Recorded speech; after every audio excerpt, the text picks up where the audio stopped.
I would present it as a multitude of small components that are working together to achieve the goal of controlling the building. Basically putting them in containers and letting them run.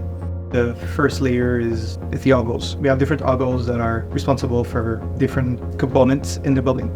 Before it generates a command, it has its own layer of safety to make sure that the command that it's about to send to the building isn't going to be causing any issues. We have the second layer, essentially a regroupment of two separate and independent algos generated and thought of by HVAC engineers. At every wave of extraction, we're running these rules against the commands, and essentially we're flagging anything that could potentially cause an issue. When we detect an issue, we raise an alert so somebody can take a look at later on, but we also take corrective actions on the building to ensure that something bad doesn't happen.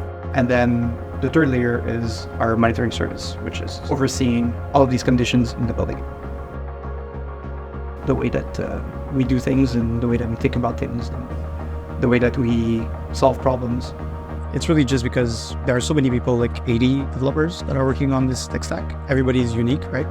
So I think this is what makes our tech stack different and uncomputable. I don't think we could do anything without the core tech stack. I mean, it's, there's a lot of things that make the company, the salespeople, the HVAC engineers, but without our data, our valuable data that we extract and that we store and that we manage and that we clean and the models, I think we would be a company that sells, dreams.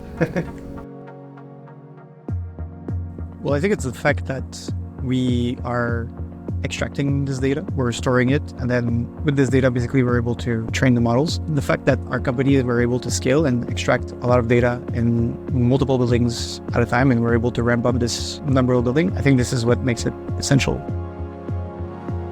There's a lot of things that make me proud of it. Currently, probably it's the number of buildings that we have on the tech stack and the stability of it and uptime, controllability of the building, the way that we control it, of the savings that we do, but mainly how many buildings we are able to onboard in, let's say, a given week versus where we were a year ago. I know this number is just going to keep growing exponentially because that's our main focus.